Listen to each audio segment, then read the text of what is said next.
नमस्ते।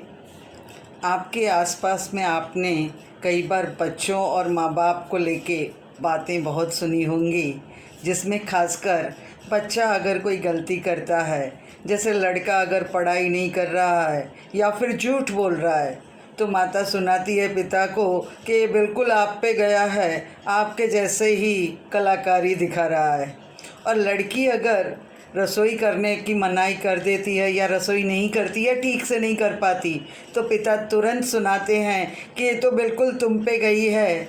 तो आपने देखा होगा हमारे आसपास ऐसे बहुत सारे लोग जो अपने बच्चों में एक दूसरे को देखते हैं, कई बार दादा दादी को देखते हैं, और इनमें से बहुत सारी मज़ेदार बातें आपने सुनी भी होंगी। आज इन बातों को लेके ही कुछ नई बातें आपसे करनी हैं।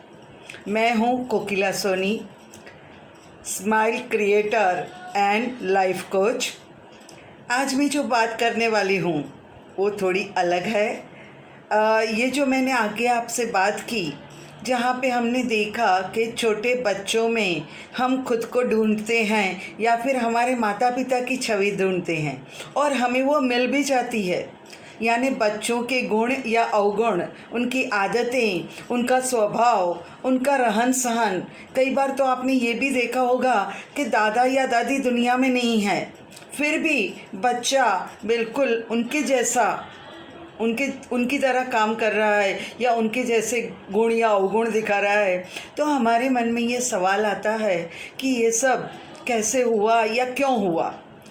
तो हम इसके लिए थोड़ा पीछे चलेंगे, पीछे थोड़ा नहीं पर बहुत ज़्यादा पीछे चलेंगे, और हम उस ज़माने के बारे में सोचेंगे जब हमारी पृथ्वी की उत्पत्ति हुई। हमारी पृथ्वी की उत्पत्ति के साथ पृथ्वी से जुड़ा हुआ एक यूनिवर्स भी हमारी पृथ्वी को मिला।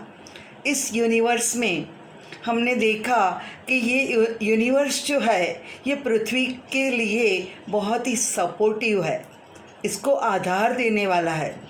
इसी यूनिवर्स ने इसी पृथ्वी पे बहुत सारे एक कोशी जीवों से लेके हम देखें तो आगे चलते चलते उत्क्रांति होते होते हम मनुष्य तक पहुंच गए।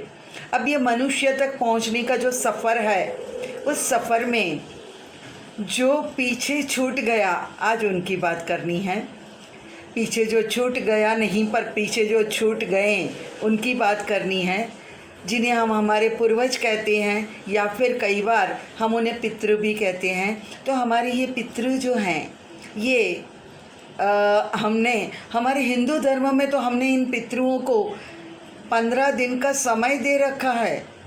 गणपति के आने के बाद हम इनको बुलाते हैं और जैसे गणपति का स्वागत करते हैं, इसी प्रकार आपने देखा होगा कि सनातन हिंदू धर्म में हम इन्हीं पितृओं का भी स्वागत करते हैं और इनको खाना पीना खिलाना जो है। वैसे आपको ये भी पता होगा कि ये पितृ जो हैं, ये किसी के शरीर में आ जाए तो लोग डर जाते हैं कि भूत आ गया, लेकिन ऐसा नहीं है।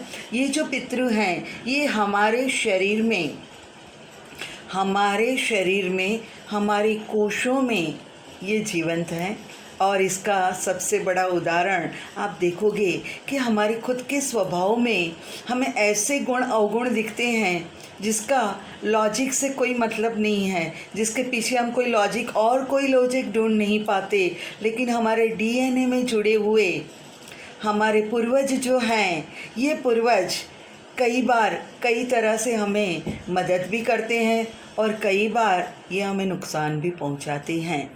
खासकर इसका आपको सबसे बड़ा प्रमाण देखना हो तो आप कहीं भी अपने आसपास में अगर किसी का मृत्यु हुआ हो तो उस घर में आप थोड़ा ऑब्ज़र्व करना, थोड़ा ध्यान लगाना, थोड़ा देखना कि मृत्यु के कुछ दिनों के बाद ही या तो उस घर में बहुत ज़्यादा समृद्धि या बहुत ज़्यादा प्रगति दिखाई देगी, या फिर उसी घर में जहाँ मृत्यु हुआ है उसी घर में आपको बहुत ज़्यादा बुरा होता हुआ दिखेगा। किसी इंसान को, उसी घर के जो लोग जीवित हैं उनमें से किसी एक को या दो को या सभी को कोई ऐसी बीमारी जिसे डॉक्टर भी डायग्नोस न कर पाए, ऐसी बीमारी से फंसे हुए लोग हमें वहाँ दिखते हैं, जिसका हमें लॉजिकली कोई जवाब नहीं मिल पाता, लेकिन इन सब में कहीं ना कहीं हमारे पूर्वज जुड़े हुए हैं। और ये कहा जाता है कि इस कलयुग में जो युग हम जी रहे हैं, इस कलयुग में दो ही जीवंत हैं, सबसे ज़्यादा जीवंत जिन्हें माना जाता है, जो तुरंत फल देते हैं। एक है हनुमान जी और दूसरी हैं पितृ। पितृ जो हैं वो हमारे साथ सीधे तरीके से या प्रत्यक्ष या परोक्ष कहीं ना कहीं हमें जुड़े हुए दिखते हैं, और इसके बहुत सारे प्रमाण हमें मिल जाते हैं। मेरे व्हाट्सएप में या फिर मेरे एफबी में कभी मुझे ये जो एक डायलॉग है, जो आपने भी कई बार देखा होगा, माता पिता दादा दादी किसी के भी जाने के बाद एक वाक्य आपने देखा होगा कि आई मिस यू। हाँ, उनका फ़ोटो लगा के ये लिखते हैं। मैं उन्हें हर बार एक ही जवाब देती हूँ, don't miss them, they are with us. वो हमारे साथ है, वो हमारे साथ जी रहे हैं। आईने को देखो, आईने में वही दिखेंगे। भाई बहनों में देखो, भाई बहनों में वही दिखेंगे। तो ये जो जीवंतता है, इनका होना, ये हमारे लिए कई बार बहुत ज़्यादा उपयोगी है और कई बार समस्याएं भी पैदा कर सकता है। अब ये जो चीज़ें हैं, ये शायद ज़्यादा रहस्यमय हैं और हमारी सामान्य बुद्धि से समझना शायद थोड़ा कठिन है, लेकिन हमसे जुड़ी हुई जो प्रत्यक्ष यादें हैं, जिनमें कुछ अच्छी या बुरी यादें जो हैं, उसमें से हमारी बुरी यादों को निकालने के लिए आज हम एक मेडिटेशन यानी एक ध्यान करने वाले हैं, जिसमें आपको मैं अपने साथ जोड़ूंगी और इसके बाद में हम वही बात करेंगे। आज का ध्यान, आपको एक आरामदायक जगह पे बैठना है या आप लेट भी सकते हो। आपको गहरी सांसें लेनी है और छोड़नी है। Deep breath in and out, deep breath in and out. गहरी सांस लेकर छोड़ते हुए कोमलता से अपनी दोनों आंखें बंद कीजिए। कल्पना कीजिए कि आप एक बहुत विशाल मैदान पे चलते जा रहे हैं, जहाँ चारों ओर हरियाली है, और आगे और आगे और आगे आप बहुत खुश हैं। चारों ओर की हरियाली देखते हुए आप आगे जा रहे हैं और आगे आपको बर्फ़ के पर्वत दिखाई देते हैं। ये पर्वत के देख के आप ज़्यादा खुश हो जाते हैं। आप उन पर्वतों की तरफ गति करते हैं और थोड़ी देर में तो आप वहाँ पहुँच भी जाते हैं। वहाँ पहुँचने के बाद आप देखते हैं ऊपर आकाश में सूर्य चमक रहा है और बर्फ़ को सुनहली बना चुका है। आप पे भी वो सुनहली किरणें पड़ रही हैं और आप एक चमत्कार को महसूस करते हैं। आप देख पाते हैं कि आपके पैर जो हैं वो ज़मीन में नीचे उतरे जा रहे हैं, मानो आप इंसान ना होके पेड़ में रूपांतरित हो रहे हैं। धीरे धीरे धीरे धीरे आपके पैर जो हैं वो ज़मीन से नीचे उतरते हुए मानो पूरी पृथ्वी पर फैल रहे हैं, और आपका बाकी का शरीर जो है वो धरती से ऊपर की तरफ, आकाश की तरफ फैलता जा रहा है। मानो विश्व दर्शन कराते हुए कृष्ण शायद आप में ही आ चुके हैं। आप अपनी इस विशालता से बहुत अद्भुतता का अनुभव कर रहे हैं, मोहकता का अनुभव कर रहे हैं। सामने आप देखते हो सूर्य की किरणें, और सूर्य जो है वो अब आपसे दूर नहीं है। आप और सूर्य आपस में आकाश में मिल रहे हैं और आप आकाश की तरफ फैलते जा रहे हैं। आपने कहीं सुना होगा, गीता में श्री कृष्ण ने जो कहा था,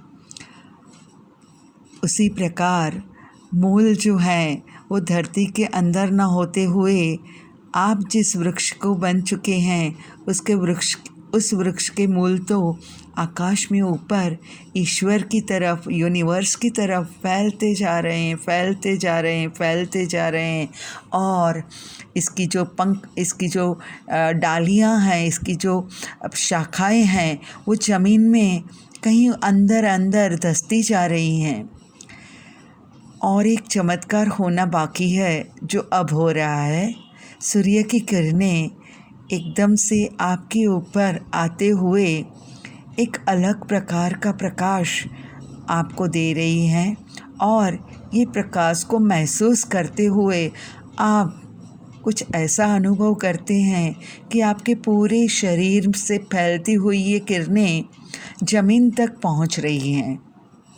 जब दूसरी बार आप इस किरणों को महसूस करते हो तब आपको दिखता है, आपको अनुभव होता है कि ये किरणें अपने साथ आपके शरीर में अलग अलग जगह पे फैली हुई जो नेगेटिविटी है, जो नकारात्मकताएं हैं, जो रोग हैं, दुख हैं, उन सबको अपने साथ में लेते हुए उनको अपने आप में डाइल्यूट करते हुए, अपने साथ में लेते हुए डालियों की तरफ जा रही है। और आप सर से पैर तक मानो स्वच्छ हुए जा रहे हो। और ये जो सुंदर अनुभव है, ये अनुभव आपको बहुत ही प्रभावित कर रहा है, मोहित कर रहा है। और आप यूनिवर्स का एक हिस्सा तो है ही, लेकिन यहाँ पे आप फैल के खुद ही यूनिवर्स बनते जा रहे हो। ऐसा यूनिवर्स जो आकाश से लेके पाताल तक फैला हुआ है, और जहाँ पे कहीं कोई दुख दर्द या परेशानी का नामो निशान नहीं। आप बहुत ही रिलैक्स, बहुत ही शांति का अनुभव करते हो, शांता का अनुभव करते हो। आप खुश हो, आप शांत हो, और धीरे धीरे आपको ये अवस्था में से आपको वापस अपनी पुरानी अवस्था की तरफ आना है। आपको अपने आप को समेटना है, और इसीलिए अब आपने यूनिवर्स से सहमति मांगी है, अनुमति मांगी है कि आप वापस अपने आप का पुराना जो स्वरूप है वो धारण करोगे। यूनिवर्स से आज्ञा लेके, यूनिवर्स से आशीर्वाद लेके आप अपने पुराने स्वरूप में धीरे धीरे आ रहे हो। अब ऊपर से जो आपके मूल थे वो धीरे धीरे आपके सर में समा गए हैं, और डालियाँ जो हैं वो धीरे धीरे आपके पैरों में समा गई है। लेकिन जो शरीर आपके साथ है वो अब स्वच्छ शरीर है, जहाँ पे रोग, दुख, दर्द ये सब जो है ये निकल चुका है। आप बहुत ही प्रसन्न हो, आप बहुत ही खुश हो, और आप धीरे धीरे धीरे वापस अपने आज में, अपनी वास्तविकता में लौट रहे हो।